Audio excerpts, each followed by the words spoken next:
Oh, all right, our sign is out. We're good. All right. So, good morning, everybody. Okay, half of you are awake. Good morning, everybody. All right.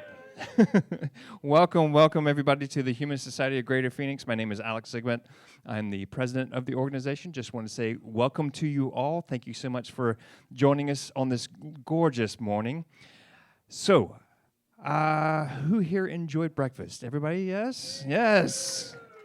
I just want to say thank you so much to our breakfast team. I saw a whole bunch of people helping out this morning, getting us ready for a fabulous breakfast and a wonderful talk that we're about to experience.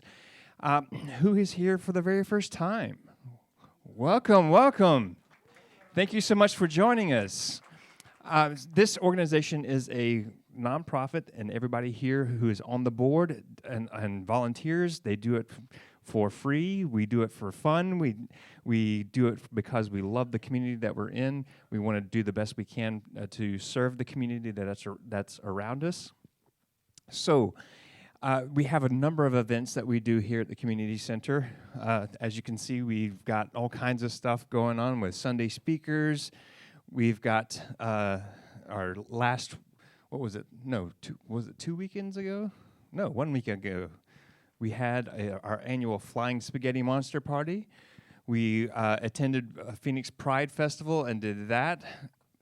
And we've got some upcoming stuff coming down the pipeline as well. Just wanted to mention those briefly as we get started. One thing that I did want to mention is that I have been trying to get people who are joining us, especially online, to join the Northwest Phoenix Humanists. It's a brand new group. They need not only your volunteer time, but you to attend their events and help out. They're a fantastic organization, great people. Oh, we got an emergency. Fantastic group of people. If you can't join us here in Mesa, we totally understand, but please join the Northwest Phoenix Humanist group that has just started. So, upcoming, we have our next blood drive in January on the 4th. We have an ongoing program. Let's see. Let me find where we are here. Is BB here? Yeah. BB is here. BB, along with Scott and Beth, are hosting Navigators, which is a secular scouts program. It's all very inclusive, all-inclusive scouting program for secular kids who want to learn about life skills and that sort of thing. We're also doing things like Let's Geography. It's learning about something that's learning about a country in the world, bringing your own experiences and your own knowledge about that country to here. And then later on, we go out into the community, find a restaurant that's as close to that country as possible, and eat the food that comes from that area. So that's pretty amazing. One of the things that we all know that's going on is that we have a little free pantry out front. This is something that AHA has just spoken about. They've actually featured the Humanist Society of Greater Phoenix in one of their recent calls for action. As we all know, SNAP benefits have been shut down for a little while. We don't know for how long, but part of their call and part of my call here today is if you can help donate towards purchasing food items to go into the little free pantry, if you can help keep it stocked as well. We're anticipating an increased amount of need. So if you can, please help not only with stocking, but with donating towards making sure that people who don't have enough food have at least something. We can't stem the entire tide, but we can stem it just a little bit. So we could definitely appreciate whatever help you can give. So, yesterday we had Inquiring Minds. It is a discussion group that we hold monthly. And then last night we had Cthulhu's Chosen Gamers. So if you're a gamer group, sit down, have a good time, play board games. In fact, coming up next weekend, we have Meeple Fest. Yes. It is an entire weekend of board games and fun. How many people? 300 or so?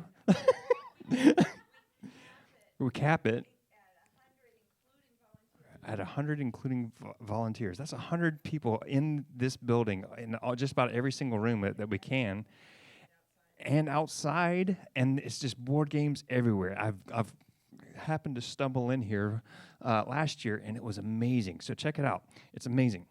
And this is a ticketed event. It is a ticketed event. So, speaking of our fabulous leader for Maple Fest, Michelle also runs our VAST program. VAST is Volunteer Mutual Aid and Solidarity Team.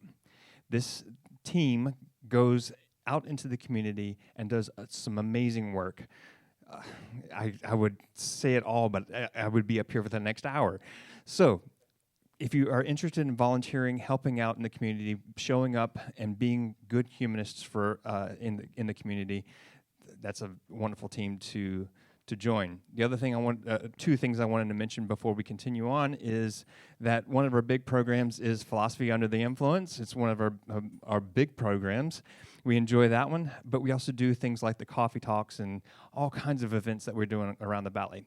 So that being said, if there's an event that you don't see and want to see at this community center, please come up and talk to us about it, and maybe even run it yourself, because we got a lot going on. So, and as you know, I'm a small business owner, so I don't have a lot of time. So, where am I here? Do we have a Humanist Minute this morning? I did not have a volunteer for that. No?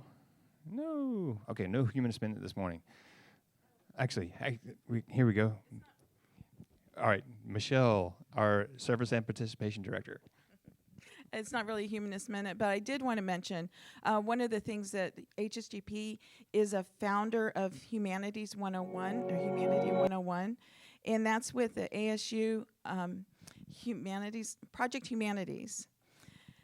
Next weekend, and they've been around for 14 years, they do an annual Hacks for Humanity that I participated in a couple of weeks ago, which was super fun. And every Friday we volunteer with them sorting their donations that they give out on first and third Saturday mornings. And what's unique about their outreach is each client is met at the door and greeted, and a volunteer is their personal shopper and carries a bag around and helps them select their sizes and directs them through the process. They do that. They do a lot of, they have special programs. They've got, informational programs, and they are having their annual fundraiser next Sunday afternoon. It is a ticketed event. Again, it's fundraising, so it's $100. But we'd love if you can to participate in that. What's up? Yes, there's a silent auction and raffle prizes, and there will be an electronic violinist and hors d'oeuvres. And I saw a clip of the violinist, and it's amazing. He's beautiful. So, I encourage everybody to see that. You got a question, Pam? No, I know 4 of us are going, so if anybody wants to go, I'll try and go to the sign or grab me for me. Fantastic. Thank you.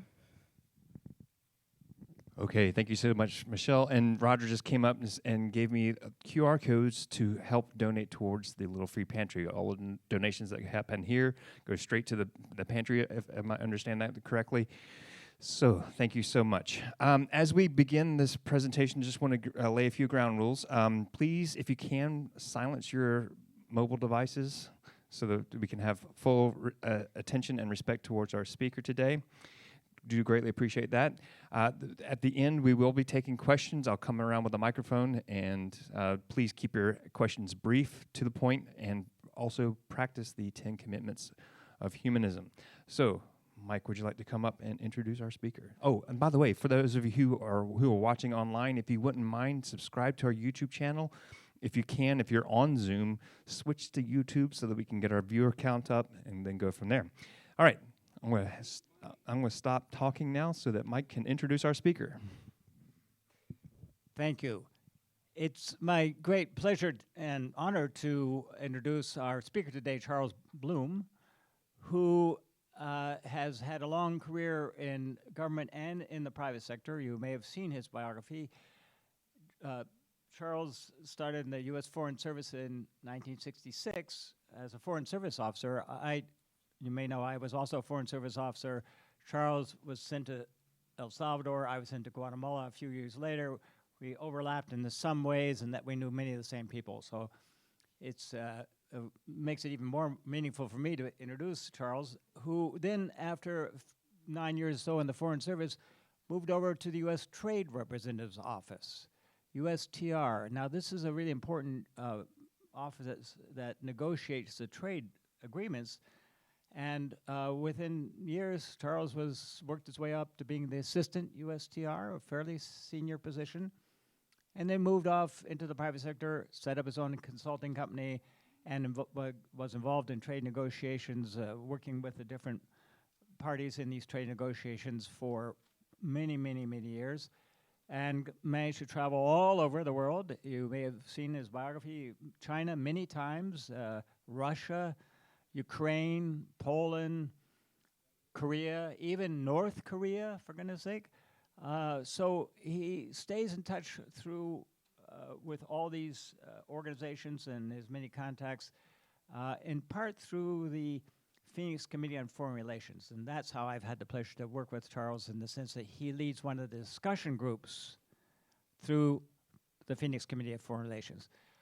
Well, Charles can't seem to ever retire, and so he's taken up teaching the OLLI courses, Osher Lifelong Learning Institute courses, OLLI, O-L-L-I, yes, Institute courses, at the Yavapai Community College in Sedona, where he's now retired and teaching, and he's now working on a new course about John F. Kennedy.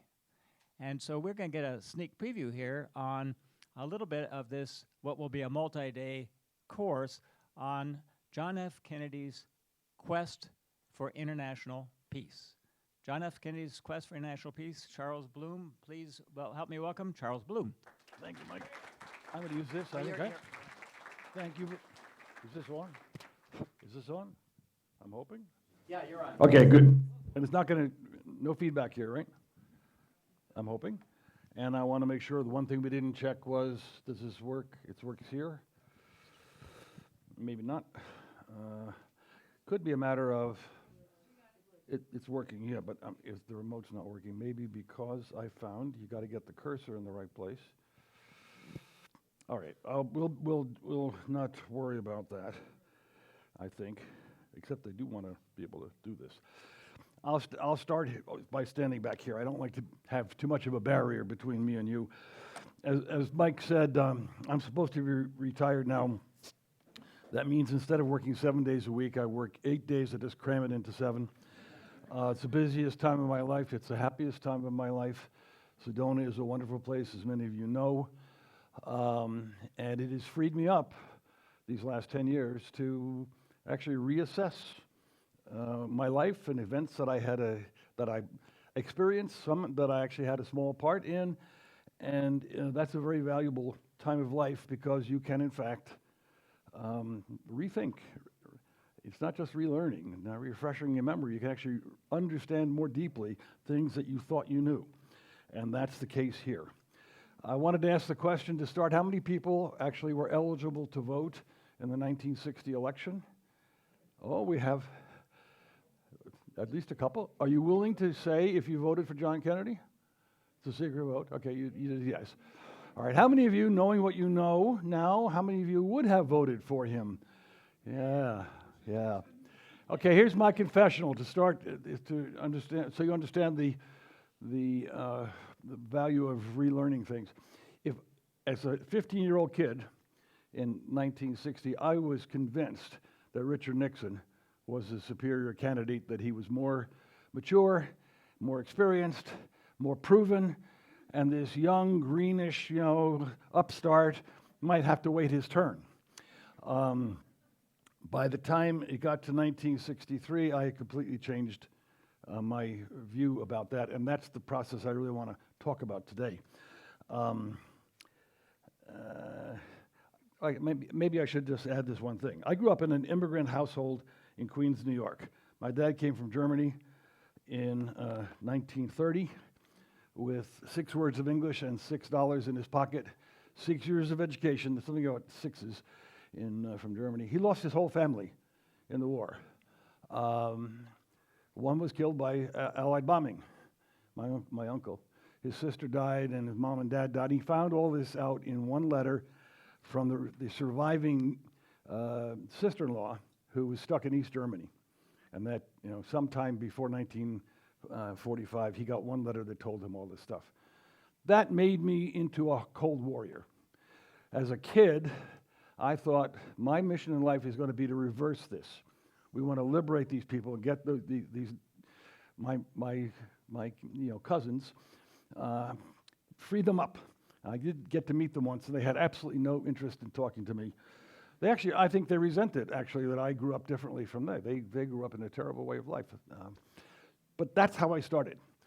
And that's how a lot of people were thinking in 1960. So that's where I want to kind of pick up the story and ask the question of what made John Kennedy so uniquely special, and what did he try to do, especially in the 3rd year of his presidency, but it begins before that.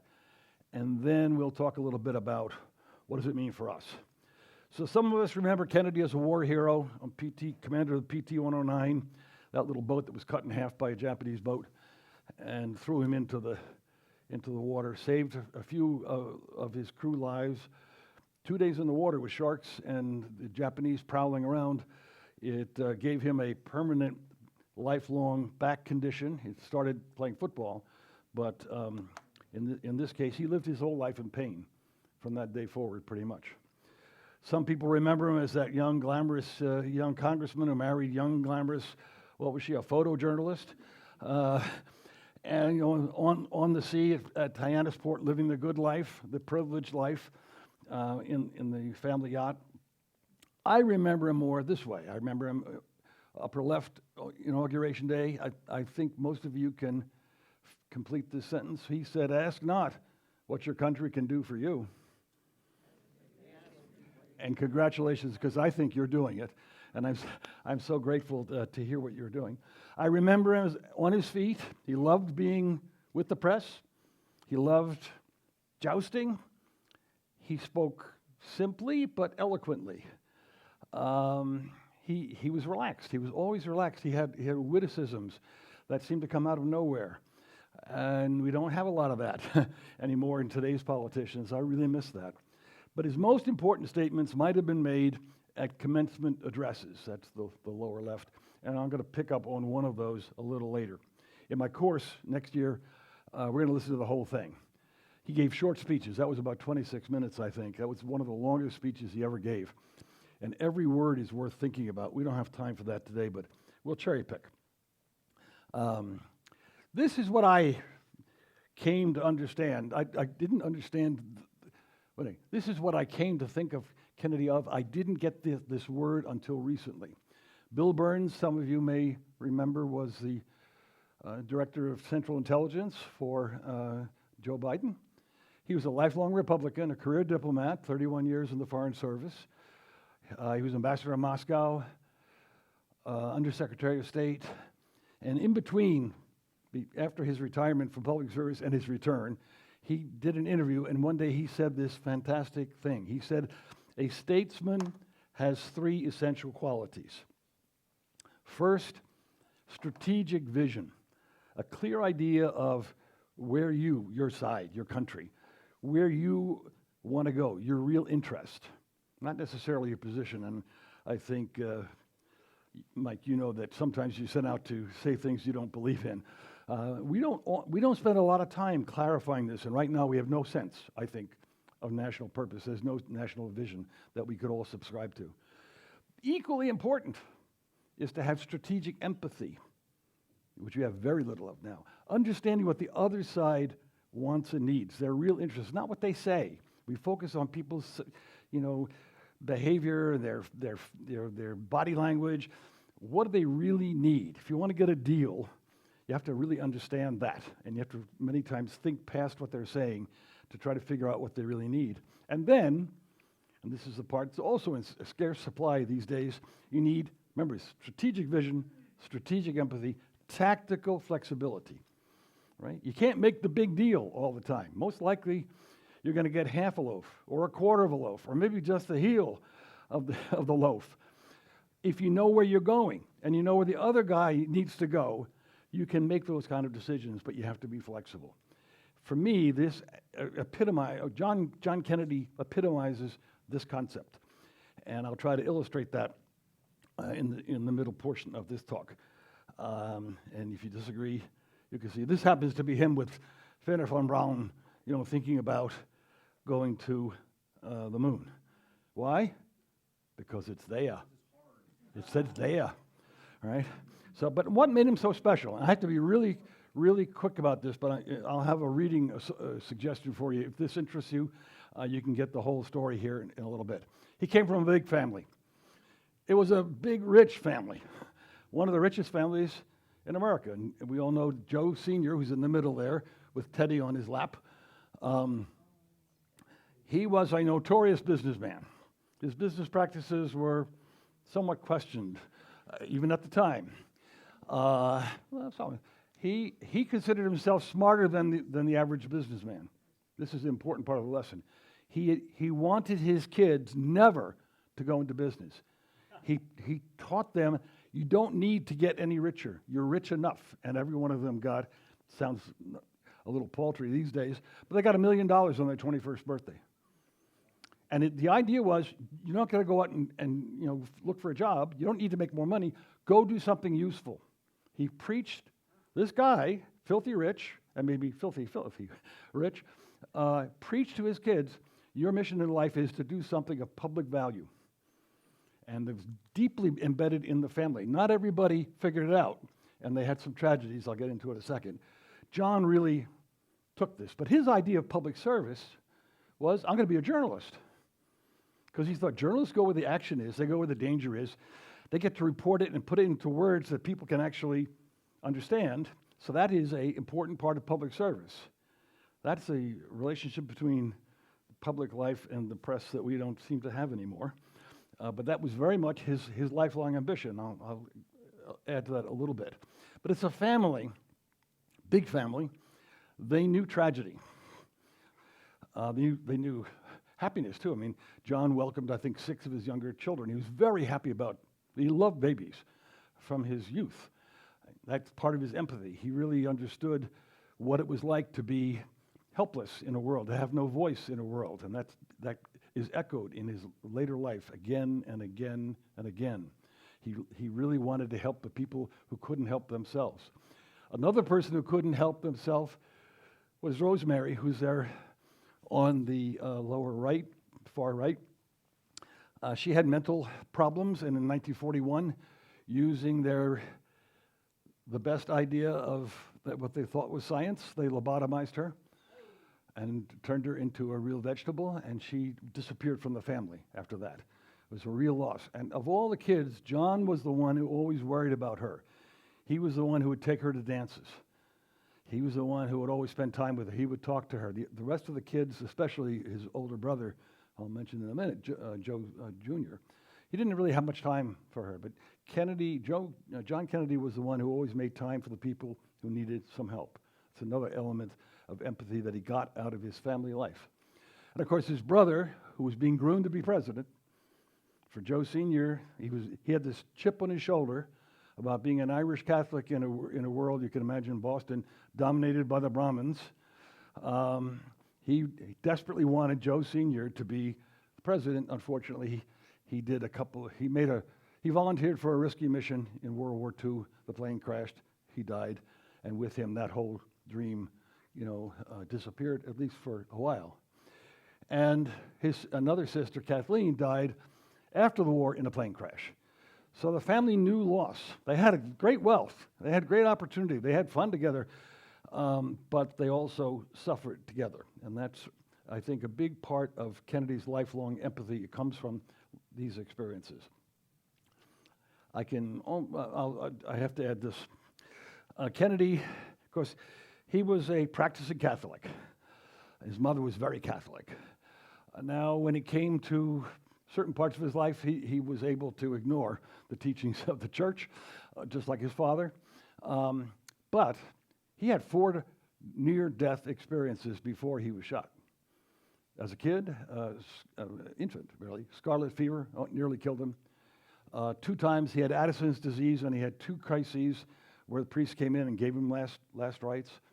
And then he had back surgery in the 50s, where it was very complicated, and he nearly died, and he was again given last rites. So he died, in a sense, 5 times. One of his, he loved poetry, and one of his favorite poems was, I don't wonder if anyone has read this recently. It's "I Have a Rendezvous with Death" by Alan Seeger, who was a soldier in World War I. And his idea of death was, this is part of your duty. You know, if you're in the army, you have to actually look forward to your rendezvous with death. Kennedy was obsessed with this. And you'll see, I'm going to quote a few things from him. In the 9-hour course, I got lots more examples. But there are references to it again and again in his speeches. It's hard to see them, in standalone. But once you have this in mind, you see he's talking about mortality and death over and over again.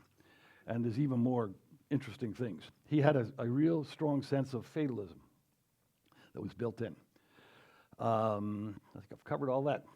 Now, we think of him as having had an elite education. He went to more or less an order, Choate, Harvard, London School of Economics, and then Stanford, where he was accepted but never matriculated. I'll get to that in a second. One reason why he had this education, there were other places where especially John went. His father wanted him to get comfortable with the Protestant elites, right? He said, because you're never going to be effective unless they accept you, and you have to learn how to deal with them. So he went off and he did this, and he was not a great student. He was a B student, but he had an active mind. He was always exploring things that others didn't. He wrote essays on peace when he was actually in press school. He was charming. Women and men were taken in by his looks. He was a casual dresser. He would go out with a brown shoe and a black shoe. He was really slovenly. He tried not to put on any airs like this. He was like always distracted. And so you wonder, like, what was so special about this? He read all day, all night, all weekend. He read. He, like his mother, who was the great reader in the family, and she pushed him to do this. He would read sometimes 4 books in a night. Yeah. And apparently he would remember them because he loved words. He really savored the words. So, and when he went to the Solomon Islands, let me get to that. I'll come back to that. Why didn't he matriculate at Stanford? 1940, right? In September, we're talking about. He volunteered for the Navy. All right? This is before Pearl Harbor. That's the end of the next year. He wanted to be there. He had a bad back. So he had to, he didn't convince anybody. What he did was he had his dad, who was ambassador in London, get the naval attaché to pull strings to get his kid accepted in the Navy. And he went through basic training, and then he went to officer candidate school. He wanted to go to combat, so he volunteered to get training for these PT boats, because you could be then a fairly junior guy and have your own command, right? Like 9 people on the boat. But it was in battle, right? And I have a rendezvous with death, right? This is my duty. He wanted to be where that action was. So he never did go to Stanford. He went to the Navy instead. And after training, he goes to the Solomon Islands. Outfitting his boat, what is he reading?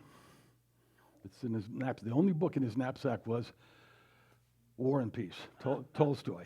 It was a good read. I'm sure he was a fast reader, but it took him a few days.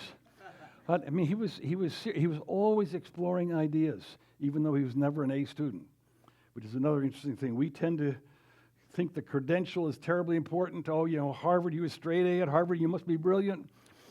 I had some Harvard graduates who came looking for work in my little company, and there was no way I'd ever hire them. They were good students, that's what they were good at. But they were not good at problem solving. They didn't care about people. They would have been useless to my business, and I was smart enough, with one exception, I was smart enough not to take them. I think I've covered all this. Yes, but his love of words was intensified when he's in London in 1938-39, when England is struggling with, you know, what do we do with Hitler? And they thought appeasement was the order of the day. And a few people, like Winston Churchill, stood up again and again and again in the Parliament and talked against it. And Churchill, as we all know, had a way with words. Kennedy got to actually visit, he had privileges, so you know, diplomatic observation of the Parliament. He actually went and heard debates, and he was blown away by Churchill. And Churchill, I don't know if any of you have that kind of sense about Churchill? Remember when he said the Nazis, that's what he called them, the Nazis say they will break Britain like the neck of a chicken. Some chicken, some neck, right? That's what brought the British people together. They were being bombed every night. Nothing was going right. I mean, 1941, 1942, 1943, these were dark days. And somehow Churchill got on the radio every night, kind of like Zelensky does now, but with this beautiful command of language, he kept them going in the darkest days. Kennedy so admired that. So in 1960, when he would have a long day on the campaign, he'd get home to Georgetown, and of course Jackie and the little kids are sleeping. I guess at this point it's only Caroline. They're sleeping, so he would then do what he didn't say, very few photos of this, but he would get himself a brandy, and he'd get himself a cigar, and he put on a photograph record of Churchill's speeches. And that would be his way of communing.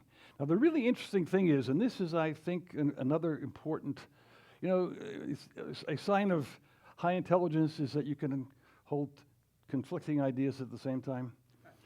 He admired Churchill. He wanted to be like Churchill, but he was an anti-colonialist. I mean, Churchill's prime motivation in World War II, and especially in promoting the post-war system, was to make it safe for the British Empire. Kennedy had nothing to do with that. He was on the other side. Despite that, he could recognize Churchill's brilliance in communications, even though he would have had a different message. I think that's really something to keep in mind. You can tell I really admire John Kennedy. And he was, another thing that we don't necessarily look for in a leader these days, he traveled the world and he paid attention. At the end of the 30s, I remember his dad's ambassador in London, so he got sort of VIP treatment, some places, especially in London. But he traveled around, he crashed his car in France one day, nearly killed everybody. And they went all over. This is just a few of the places that in the 30s he was visiting. He's a college student doing this, okay? He hasn't graduated Harvard yet. He went to Czechoslovakia after the Germans had occupied, and he had to sort of sneak in and sneak out. He went to Palestine before it was Israel. He even got around to North Africa. And he all the time, remember he wants to be a journalist, all the time he's keeping a diary. Those diaries are in the Presidential Library in Boston. And it was I'm going to recommend this book in a minute. It was a prime source for people who took the time to read it. Plus, the family was writing letters to each other all the time. And so you get a really day-by-day understanding of what he was seeing. And what he was seeing was a world that was about to go to war, and a whole lot of people, including like when he got to Palestine, when he got to North Africa, people who were, they were victims. They were not principals here. So he had, from his youth, he had this idea. He gets elected after the war to Congress. He was bored to death. Three terms in the House. And all he wanted to do was foreign policy. and they were doing everything but. So in 1950, and this is the year, of course, that on my wedding day, so June 25th, 1950, we're not married yet, but on that day, North Korea invaded the South. He undertook in 1950 to visit all these places. And so it included places like, divided Germany, Yugoslavia, which was then, of course, on the edges of the Soviet Empire, right?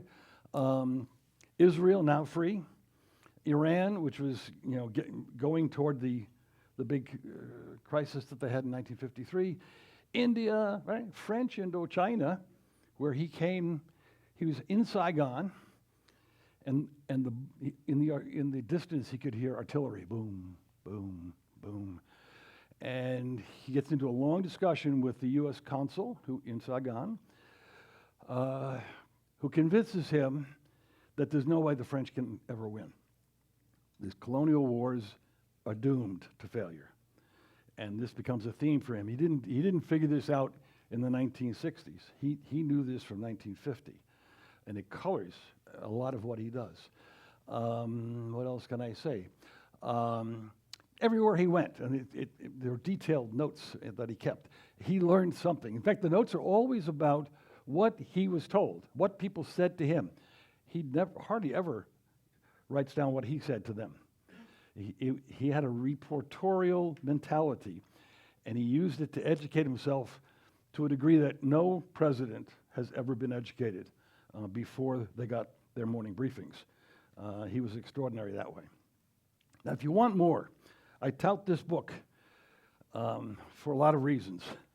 A Swedish historian, Swedish-born historian, teaching at Harvard, who wrote this fantastic book. It's a big read, yeah, it's whatever it is, 780 pages, heavily footnoted. This only covers his life from 1917, his birth, to 1956, when he makes the decision to seek the presidency. That's the breaking point, the last word. The next volume, which I can't wait to read, will be 56 to his death. It is a treasure trove of understanding, and I think the fact that Frederick Logafall, anybody know him? Anybody see his TED Talk on why the Vietnam War? It's a great, if you want 15-minute explanation for why Vietnam went south, I want to tell you, it's your fault too. He said the president didn't do his job, the Congress didn't do its job, the media didn't do their job, and the voters didn't do their job either. Those people like us who did what we could to prevent this war, we never won the election. And look what happened. Anyway, it's a great read, and it's real history. It's history about real people. It's not dates and things like this as you were taught. This is the real stuff. So I really recommend, if anybody wants to see this afterwards, feel free. And I could spend hours on this. Next year I will. I want to get, though, to the subject, the quest for peace. Those people who studied Kennedy or lived through it, you know that 1961, not a good year. Bay of Pigs, Berlin confrontations, Laos was falling, right? 1962, not a good year. Nothing was going right. And there were constant conflicts. I mean, everything was in the context of the U.S.-Soviet competition. It was a global competition. Cuba plays an inordinate role in this. And in October, let me ask, how many of you remember, how many of you were mesmerized by the October 1962 missile crisis? How many people just couldn't get enough news? I was a freshman in college. I was 17 years old. And because I think what happened was we used to have midterms, and they would actually give you leniency after midterms. You could skip classes. I skipped classes for 2 weeks. Well, and this was there was no news. It wasn't like now. You can just get more news than is really news. You had to wait for news bulletins to come on one of the 3 channels. And I'm reading every newspaper I could get, trying to figure out what's going on, what's going on. We're headed to a nuclear war, is what we thought. Because at the beginning, in the middle of October, and remember, October comes before November. We had an election coming up, right? The Democrats are quite vulnerable. The economy has not yet picked up very much. All these international crises are turning bad. Civil rights is a negative force, especially for the Democrats. Remember, Kennedy got elected with a lot of support. It was dwindling, but still a lot of support from Southern Democrats, and they were not going to be Democrats again. By 1964, you know, after 64, they flip, right? Even in 64. So this was a politically charged time, and here we have the two great powers saying, right, the Russian message was, if you're going to put missiles in Turkey and all along our border, well, we're going to put them in Cuba. And the Cubans, of course, feeling very vulnerable because the CIA has been trying to take them out from the beginning. And then we had the failed Bay of Pigs invasion the year before, and the Cuban exiles in Miami to this day, you know, bear a grievance against this. They thought they could have won. I think highly questionable. We can get into that if you want to later. But this was a time when nothing was going right, and now the big guys are saying, you know, one more move and I'm going after you. And many of us have studied this. If you studied international relations, you know that Kennedy gets a lot of credit for very deft diplomacy because, you know, Khrushchev was in a corner and Kennedy gave him a way out, and they found a way to sort of paper over it. That's the official story. If you want the real story, you have to dig deeper, because we didn't know then what we know now. At least two incidents, and I think there are more, in that period, at least two incidents occurred that could easily have led to the first shot being fired. And the one I like to talk about is this. There was a Soviet sub, you know the story, in the Caribbean. And they had a really rough voyage. And they couldn't charge their batteries well, their communications failed. So here's the commander with no way to talk to Moscow.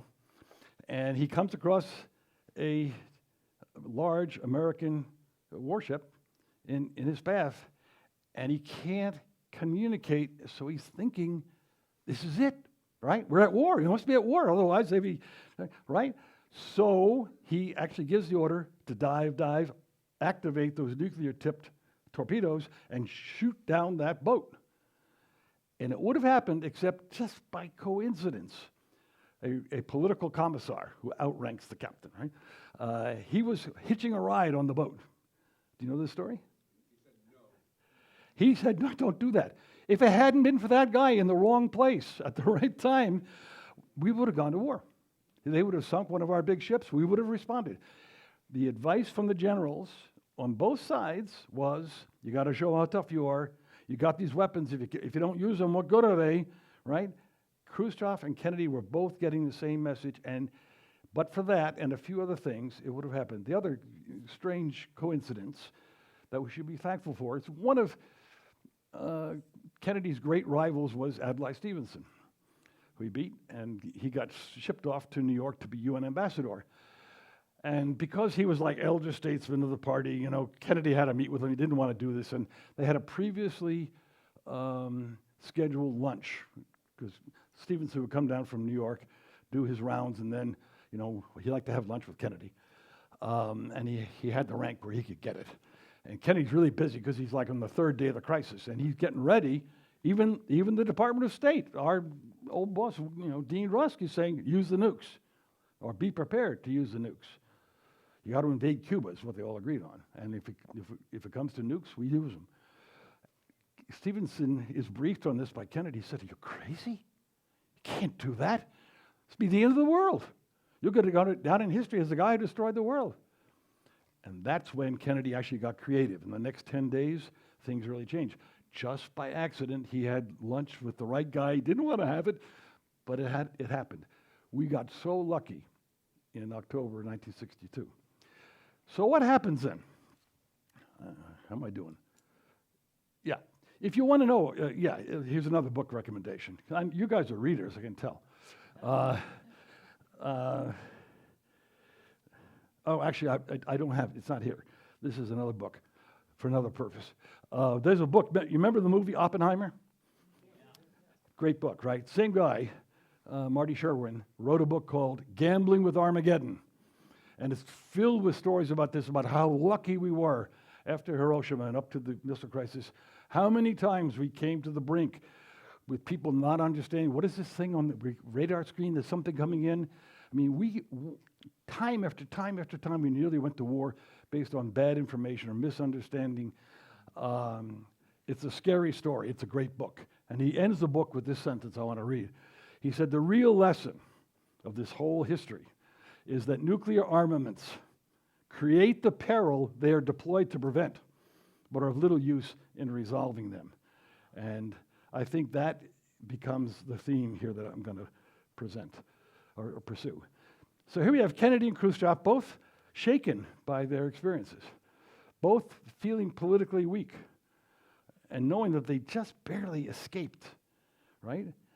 So one of the elements in the missile crisis, started before, but intensified during the missile crisis, and then it continued, was Kennedy and Khrushchev were writing personal letters to each other. They were delivered through diplomatic means, but they were personal. It was not a diplomatic note.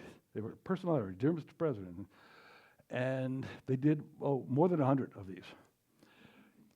5 or 6 weeks after the end of the missile crisis, Khrushchev writes this letter.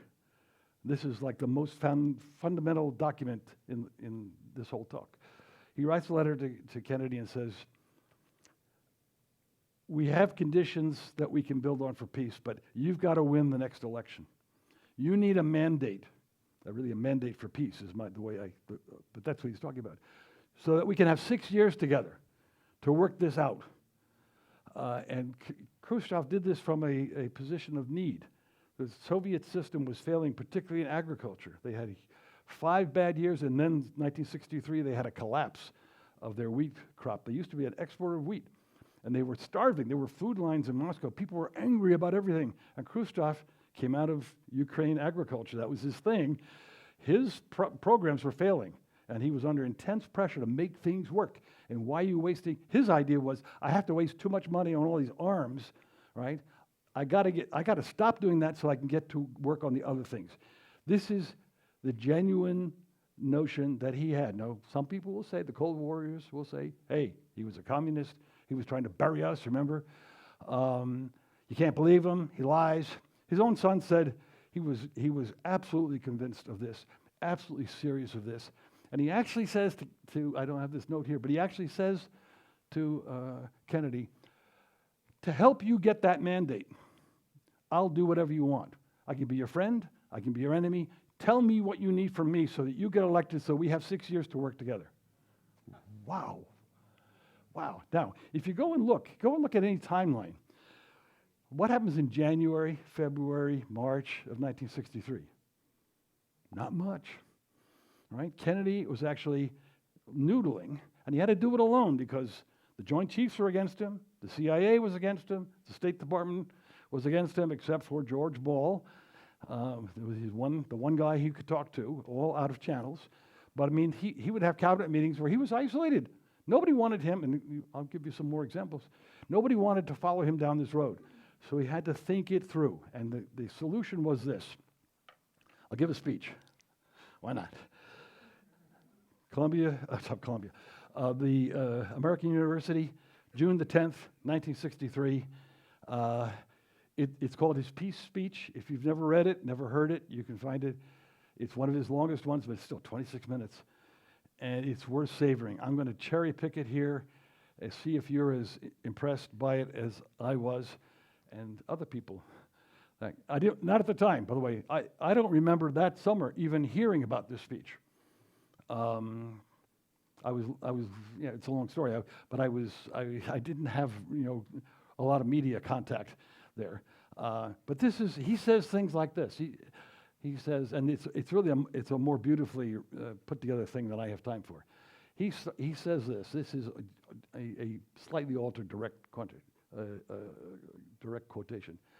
He said, we have to recognize that all of us, all these countries of the world, we all inhabit this small planet. Those are his words. We breathe the same air. We cherish our children's future and want the same things for them. And he said, we are all mortal. All right? So we're in this together. And then he says, what we should aim for is a genuine peace. That when I use that phrase here, I'm talking about this. A genuine peace, something that makes life worth living. It enables men and nations to grow and provide hope for their children. Not just for Americans, but for everybody. Not just in our time, but for all time. This is what Immanuel Kant tried to do in the 18th century, and not many people paid any attention. As far as I know, anybody ever read Perpetual Peace by Immanuel Kant? Maybe your philosophy group should do that. I've never read it either, but I'm going to. I have no evidence that Kennedy ever read it either, but I want to find that out. This is what he's aiming for, though. He had a Kantian idea that we're going to actually change the way the world is. And then he says, very importantly, remember tactical flexibility? He says, if we cannot end now our differences, at least we can help to make the world safer for diversity. Diversity. In other words, the Soviets don't have to give up everything to do this. We can coexist. This is actually an endorsement of peaceful coexistence. By if he'd used that phrase, I mean, he would have been run out of town. Instead, he tried to say, okay, what could that first step be? And this came at a time when we had nuclear disarmament talks going on for ages, and they were going nowhere, and they were not going to go, and they're still not going nowhere, right? So he said the prospects for that are dim. What we need is a fresh start. So let's try to do a simple thing. Let's outlaw nuclear tests. All nuclear tests, in the atmosphere, in the water, in outer space, everything except underground. The reason for that exception is we could detect seismologically. We had developed the ability to figure out this was a nuclear test, so we were quite certain we would know. Everything else, though, is where the atmospheric pollution came from. And he says this on June the 10th, right? So he announces that day that we have just agreed with Britain and the Soviets to high-level talks in Moscow, not some neutral place, to seek an agreement to outlaw these tests. And as a sign of good faith, he says, he made the pledge that America would not be the first to resume testing. So you can trust us because we're not going to do it. On the other hand, if you test, then we will, all right? But he set it up there from some position of strength. He got a little bit of leverage. What he says at the end is, if we can get a binding but partial agreement, it's not a substitute for disarmament, but it's a step toward it. This is his article, incrementalism. He had that practical sense. You don't do everything all at once. You do something gradually. You see what's doable and you do it, right? But you got to be clear about where you're headed. This is a great speech. He also says in there something like, paraphrased, war is irrational. Humans are, he said, humans are rational beings. Why don't we just stop it, right? That one sticks with me. Now, when he says this, he's got 5 votes in the Senate. I think Hubert Humphrey is probably one of them. But you need more than that to get a treaty ratified. We had this long history of failure. We had this frustration with the Russians, a deep mistrust of them. After all, they almost started, the Armageddon, the last war. They almost did it. We didn't understand our role in it. So while they're talking in Moscow, he does something. He has this long European trip. He goes to Ireland. Wonderful stuff comes out of his Irish trip, very nostalgic. And then he goes to Berlin, and he says, "Ich bin ein Berliner," right? Which that means. You all know that means I'm a jelly donut. Yeah, but they loved it. You watch the tape. They went crazy over it. And it's all about how the superiority of democracy, freedom, liberty, right? Free enterprise. That's what he's saying. So here's Khrushchev, saying, what is this guy doing to me? And then he said, and his son testifies this, he said, I know. He's got to do this. He's got to take care of his political vulnerability. So there was no response from Moscow when Kennedy goes right under their nose in Berlin, right at the wall, and he says this. That's the 26th of June. This is a week later. By 1 month later, they initialed the agreement in Moscow. Like, wow, this took less than 6 weeks. The next day he gives a speech to the nation. 5 minutes, very understated. It was all, this is a small step, it's not a big deal, but it's a positive thing, and I appeal your support. The polls were like still highly negative, all right? Despite that, by September 24th, the Senate voted on it, 80-10 to ratify. What's going on here? One clue is this. Oops, well, no, I have to ad-lib this. One clue is this. He's seeking votes, and his idea was, we're going to make 1964 a peace referendum, right? And he was weak in the West, so he came west to talk about the environment. Seemed like a safe subject, right? He goes to the Mormon tabernacle, and before he can speak, all right, this is right after the speech, before he can speak, they have a 5-minute standing ovation in Salt Lake City for what he had done. This happened all across the country. And then you might remember August the 28th, what happens in Washington? The largest peaceful demonstration in our history, right? The March on Washington, Martin Luther King's great speech. There was this sense in the country that we've turned a corner. Things are different now. We're actually doing things. Nobody thought this was like the promised land. It's not like it's all fixed, but we're going in the right direction. Look at the polls. This is the one poll I track every day. I put it in my daily thing. The latest right direction, wrong direction poll. We've been underwater for a long, long, long time. That summer, boom, things changed. People were so hopeful. People were so energized. And that's one reason why he would dare to make a trip to Texas. That's another whole story. But so against the odds, they pulled this off. And that would have been an interesting story if it had stopped there. But Kennedy was perhaps a little too eager. Not stupidly, but maybe, overly ambitious. Another thing that's happening at the same time, I mentioned the Soviet harvest is coming in. It's 30% below the year before. And instead of exporting wheat, they're desperate for food. And Kennedy decides that we can sell the Russians wheat from our surplus, because remember, the government would buy the surplus, and then we would sell it, and his idea was sell it at world prices, so it would be whatever the Soviets could get from other sources, but we had a lot. And he took such criticism. Nobody in the cabinet supported him. Who do I have here? Richard Nixon said, yeah, you're subsidizing Khrushchev.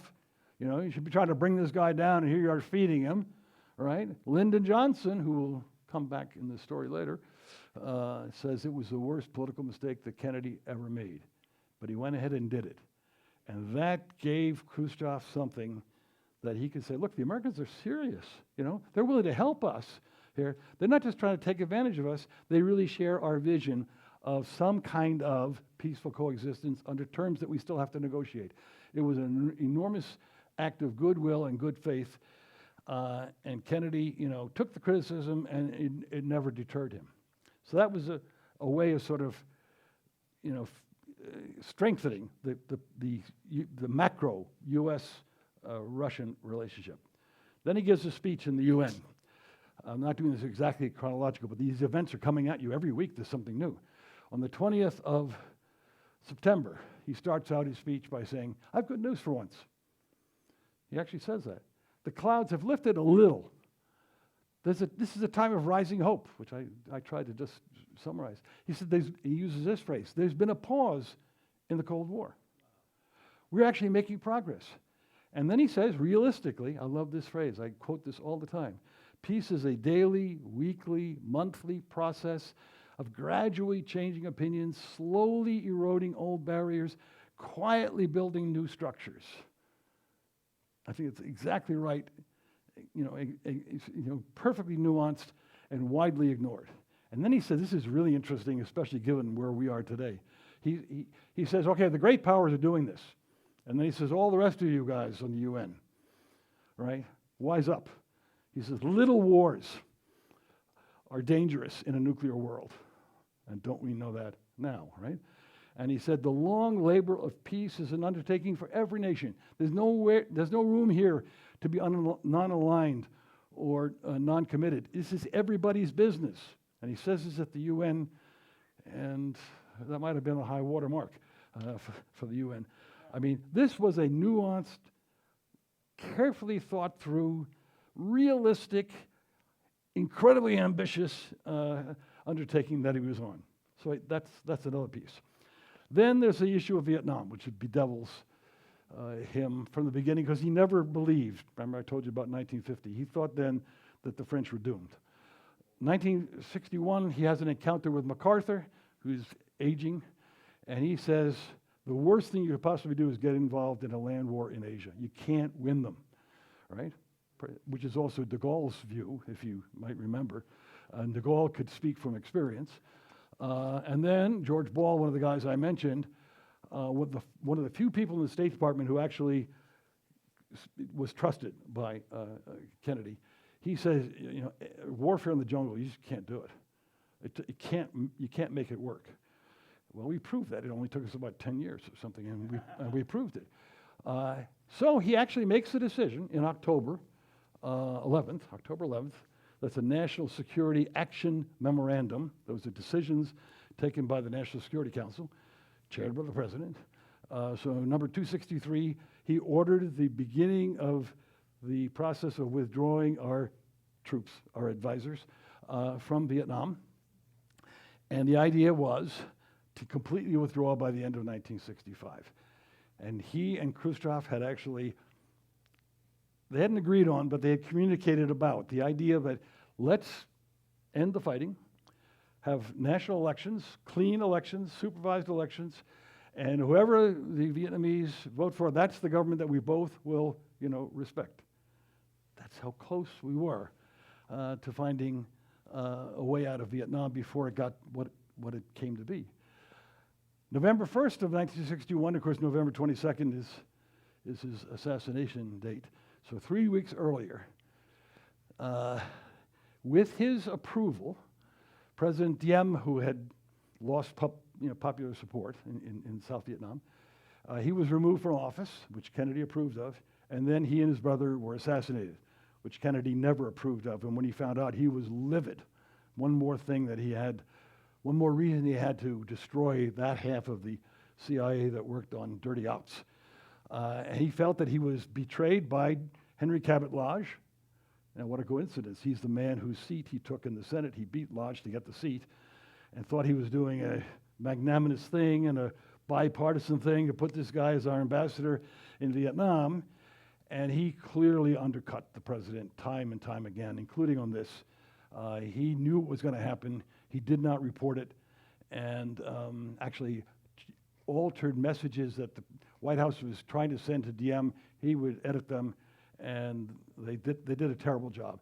And that week, the week of the assassination, Lodge was being recalled. He was going to be fired. Keep that in mind. He's going to be fired. So he was blaming Lodge and the CIA for this, and all in this last month. Step 4, I used to be a Latin Americanist. That's what I thought I was going to do for a living. Cuba was, not just for Kennedy, but for Eisenhower too, an impossible problem to manage. And after the deal of the missile crisis was, okay, you take, the public deal was, the private deal was, we won't invade Cuba. You take your missiles out.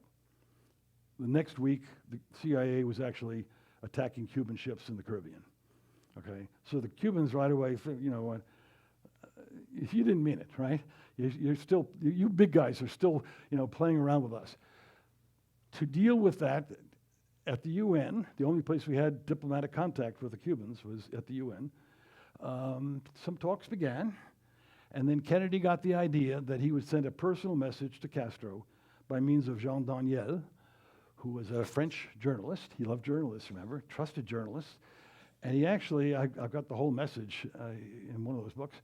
He said, tell Castro this. It was more or less, if I were Cuban, I'd support your revolution.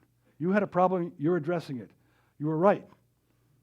What existed had to be removed. We understand that. We're on your side. Whoa. And what was happening on the 22nd of November in Havana, Jean Daniel is meeting with Castro for like the second or third time. And they get interrupted. Somebody comes in with the news that Kennedy had died. And Castro says, this is really bad. I mean, we were that close to opening the door. It wasn't the whole process, it was the beginning of a process that could have normalized relations with Cuba. And that was something I've always been in favor of. That was our last good opportunity. Obama tried, and Biden a little bit. Hasn't worked. And then the last thing was this. Remember, accepting diversity. You don't have to agree with us to have normal relations with America. If you look at his inauguration speech, it's there too. He has a message to the world saying, you don't have to agree with us, but we can work together. Because after he says, ask not what you can do, the next sentence is, countries of the world, ask not what America can do for you. Ask what we can do together, all right, to advance the cause of liberty or something like that. These strands for Kennedy, they reach back way into his life, and he was way more consistent than people thought he was. One of the real problem areas was Indonesia, because President Sukarno was viewed by the hardliners here as a communist, a dangerous communist. He was leader of the third world. CIA was trying to take him out. Remember that Diem gets assassinated on the 1st, but probably the 2nd of November. On the 4th, Sukarno is having a conversation with the American ambassador, and he says, I know you're trying to kill me. I know the CIA is trying to get me. And it was in that context. I mean, he knew Diem, I'm next. He then issues and I'm not exactly sure about the sequence here.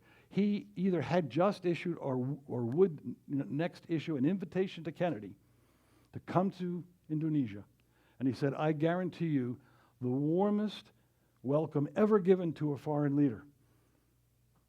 Right? This was a breakthrough with the third world, the non-aligned movement. This was a way to build a bridge to the people who had been, they didn't want to be under the control of either Moscow or Washington. And on the 19th of November, just before he packed his bags, somebody packed his bags, to go to Dallas, he said, I'm going to go. And everybody said, you can't do that. You know who this guy is? It's a terrible mistake, don't do it. So every time that he got advice, about terrible mistakes, he decided, if it's the right thing, I'm going to do it. And that's what was happening on the eve of his assassination. So one's mind could race. What would have happened? And if history is if history, but what might have happened if Khrushchev and Kennedy had gotten those 6 years and worked together? We might have had a longer pause in the Cold War. We might have had some really meaningful steps toward disarmament. Vietnam might have had the national elections and become a unified, independent country without all the bloodshed. Cuba might be a friendly neighbor. The global South, the relationship between the U.S. and the global South might have been completely, changed because we've been on their side, which is where Kennedy really thought we should be. We're anti-colonials. What did we do? We started this, right? We got out of the British Empire. That was part of his reasoning. We did it. How could we criticize other people for trying to do the same thing? This is real stuff. And he really thought that peace could become a normal process, that the UN could actually play that role. Maybe it could have happened. Now, if history is if history, people say, don't do that. Mike, you're the economist. How about we talk about the opportunity cost of doing what we did? This is what we might have done, and we didn't do it. So that was the cost of doing what we did. What did we do? Very, very simply and a little bit unfairly to people. We broke off the talks with the Soviets. No more letters to Khrushchev. And of course, within a year, 11 months, he's out of office. He never could solve his problem. And Johnson didn't care. And neither did the CIA, and neither did the Joint Chiefs. And the hardline, if Brezhnev then comes in and our relations get very bad for a while before they finally collapse. Vietnam, we all know. In fact, this is, for me, one of the scariest quotes ever. On Christmas Eve, 1962, so this is a month after the assassination, there's a meeting in the White House, and the Joint Chiefs are pushing Johnson to step up, escalate, we would call it, our involvement in Vietnam. And he says, no, no, no. Just, this is in somebody's diary, just let me get elected, and then you can have your war. He got elected, they had their war. And then ending that war, as we all know, was very difficult. Cuba, who cared about Castro? We broke all that stuff off. So within a few days of the assassination, everything that Kennedy was trying to do got tossed out the window. I would say at a great cost. So I have a few, I hope I'm all right with time. I have a few, it took me 4 or 5 minutes. Am I good still? Okay. These are my, I worked on this, I've been working on this constantly for like 5 years, right? So weeks ago I wrote this, and I think these lessons are useful and valid. Number one is true statesmen. If you take that Bill Burns quote, true statesmen, they're really rare. Okay, they're the exceptions. Even one like Kennedy, who's very well prepared, which I hope I've given you some taste of, ambitious but wise, right? Even they can fail. They may be their goals might be absolutely right, but that doesn't mean they're going to have success. Because part of the problem is that as statesmen push to go forward, they activate their enemies. They empower their enemies. All right? Everybody with a vested interest, remember it was Dwight Eisenhower, who a day or two before the inauguration of Kennedy warned, beware the military complex, the people who make money out of war, all right? You activate, when you threaten them, they actually have to get stronger. So you can't ignore them. If you do, you're really inviting the backlash. I'm not arguing that Kennedy ignored them, but I think he may have underestimated them. And then the last point is, because this is one of the things I really admired about Kennedy, was his willingness to do these baby steps, you know. But even that is too fast for some people. So this is terribly, terribly difficult. Now, my last iteration is this. I hope you'll let me read this. These are what I call my final thoughts.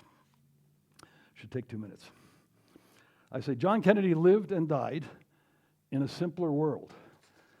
The Cold War stalemate that he tried to end provided for several decades a measure of global stability, but at a very high cost.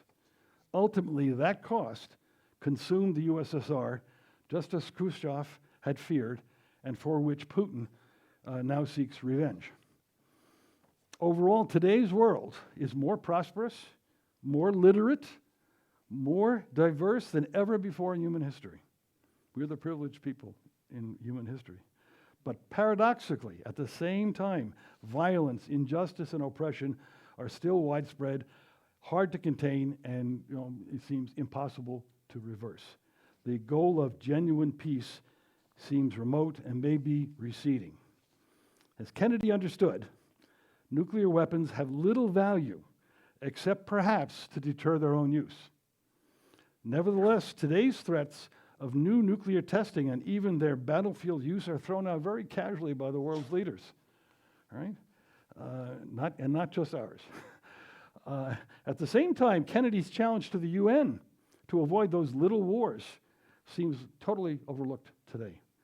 Instead, the Chinese military, I'm sure this is true, Chinese military are planning for a world with simultaneous military conflicts in Europe, Ukraine, Middle East, Gaza, and Asia, Taiwan, maybe Korea. The Chinese are very worried about Korea these days. We'll get onto this. And our new Secretary of War is arguing, that's what they call him, is arguing for more of everything, right? From the hypersonic missiles to drones. He wants everything, more of everything. So by now we should know that the slope of deterrence is slippery indeed, and if it fails, it can easily end up in Armageddon, the very thing we've been hoping to avoid. A different approach is needed, and urgently. We need not just another Kennedy, not just another Khrushchev. We need a new generation of leaders all around the world who are dedicated to the cause of peace, willing to risk all to attain and preserve it, and backed by, I want to underline this, backed by informed citizens who share their conviction and their dedication. As Kennedy's example still reminds us, peace is a process, and that process is everyone's responsibility. Maybe the world will get a second chance. Perhaps the next election will be a referendum on peace, the one that Kennedy and Khrushchev had hoped for in 1964. And as Kennedy might say, with a good conscience, our only sure reward, let us begin to change minds, open hearts, and develop the mutual trust and confidence that we've been lacking. So thanks very much for your attention. I don't know how much time we have, but we have a mic, and I look forward. I'm told that this is a group that's full of comments and questions, so let's have at it. So we do have time for questions, about 15 minutes or Oh, so. awesome. Before I get to those questions, though, I just wanted to mention that at the beginning that I forgot to mention that we have at least 3 people to vote onto the board today, and then today is the last day for nominations for the 2026 board. So if you want to be on the board, come and talk to me. All right. Thank you. 3 very brief items. Number 3, the first time I heard Kennedy's speech about the beginning of the Cuban Missile Crisis was in a movie called Matinee. And I would encourage everyone to go find that speech on YouTube. He just very calmly and straightforward and understated talked about like this administration, as promised, blah, blah, blah, that imprisoned island. And as I understood the implications of what he was saying, an attack on this would be, it took my breath away. I just, right? Okay, so number 2, my understanding is about we will bury you is not a Russian way of saying we're gonna clean your clock, buddy, right? No, it's like we will bury you because we will outlast you. You'll be done, and then we'll bury you because we will be here and you will not. Yeah. We're just gonna outlast you. And number 1, there was, I've learned, Kennedy pronounced a word wrong on national television. It's the kind of word that if you do a lot of reading, you might get wrong, right? And in those days, the news was different, and the news refused to say that word on television for weeks. And I'm wondering if you had heard about that, and if so, do you happen to know what that word is? I was just going to say, I hope you're going to, end the suspense and tell us. I vaguely remember that story. I don't know, but that's. Ich bin ein Berliner. Well, that was just. That was a different one. That was bad German. But that's a good. I promise I will research that, and if I find it, I'll let you know. It's a good story. Your middle point is this, and I do a lot of thinking about China. I'm not an expert. I tell people, I'm not an expert. I'm a student of China, and you better be too, because things in China are never what they seem to be. The Chinese are very careful about face. It's extremely important to them. It hides a lot of things. And that's, in a way, it's a good thing. It makes them actually more civil and more subtle. And yes, and we saw a little bit of this going on, in Korea when Xi and Trump met. But your point is something I think all Americans should think about. And this is why making the world safe for diversity, it's a two-way street. A convinced Marxist believes in Hegel's theory of, you have the situation that is, the thesis, you have the contradictions that develop over time, the antithesis, and out of that struggle, usually with some violence, you get a leap into a new synthesis, higher. History has ineluctable dynamism. It goes forward, but it means that what is going to be replaced. So capitalism is going to be replaced. Every trained communist, including Xi Jinping, who was, his thought is written into the Constitution. He believes this, that capitalism is doomed to fail. And every sign of weakness on our part, whatever it is, our democracy is stalemated, we have this social unrest, we have crime, anything negative, they think, this is a sign that capitalism is failing. We're going to win. History is on our side. If you're a Marxist, you believe that. And if you're a Chinese Marxist, it's even more than that, because the leader, anybody know Chinese? Anybody speak Chinese? The Wang, which is a symbol, I'm going to point it as if you were looking at it this way, is a symbol like this. The Wang is the mediator, the mediator between heaven and earth. There's a divine right of leadership, right? That means that as long as you're delivering results, you've got the divine right. When you stop delivering results, and it might be earthquake, famine, fire, flood, internal unrest, invasion, right? That's a sign from heaven that you don't belong there anymore. You're not legitimate.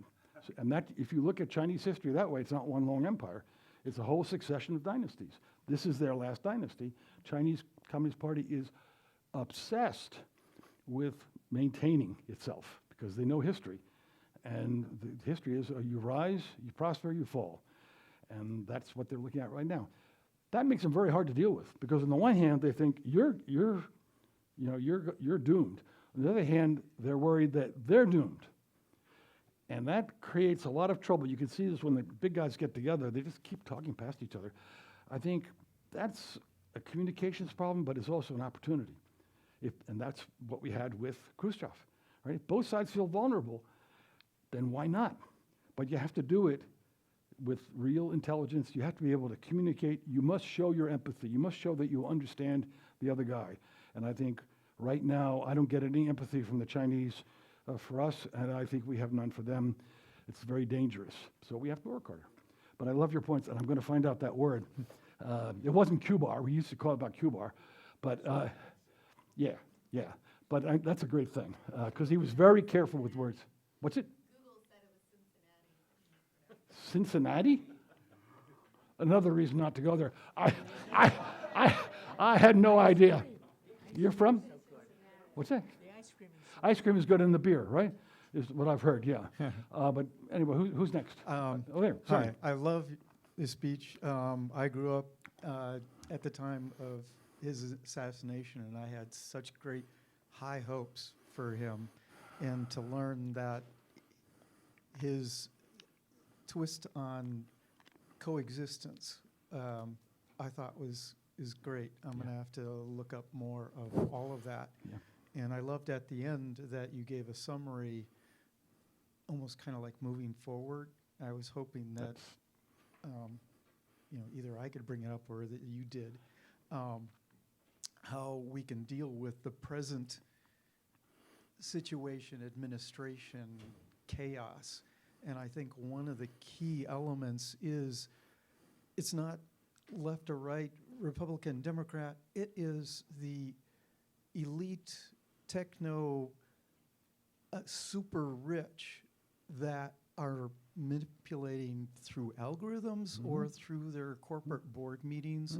One of the key things I found out, trying to think of the book now, but it's one of the Republicans has a embedded in Facebook, a guy who's trying to I want to say mitigate or whatever, push the Republican agenda.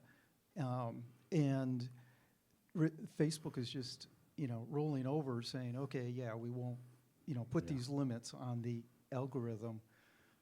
So I just wondered what your thoughts were on that algorithm rich.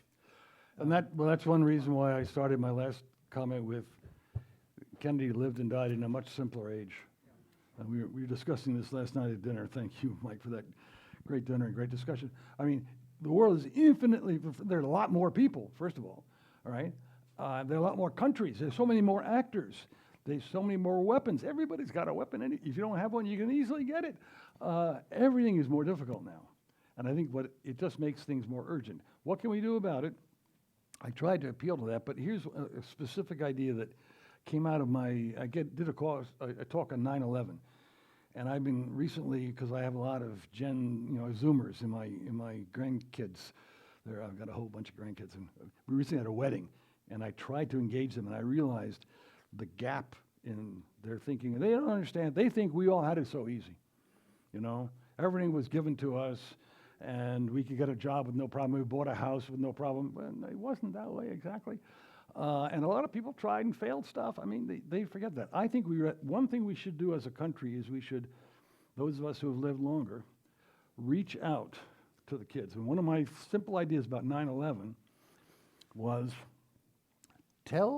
Get families to talk as a group. You could actually have a Zoom call that you record and give everybody a chance to say, this is what I was doing, this is what I felt like, this is what I was worried about, and have everybody from the, the most senior down to the youngest who remember it, or the ones who just want to listen and react to it. I think it'd be really cool.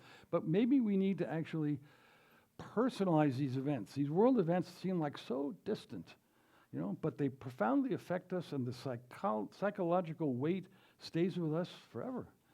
We don't necessarily talk about it. My dad never talked about Germany, his family, his losses, ever.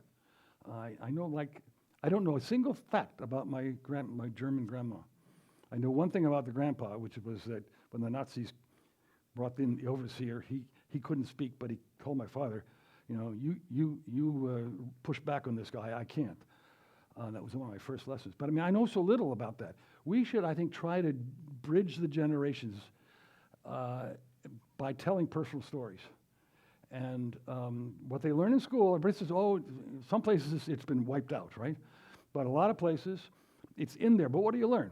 There you learn, the date, some names, and then, what happened then Afghanistan.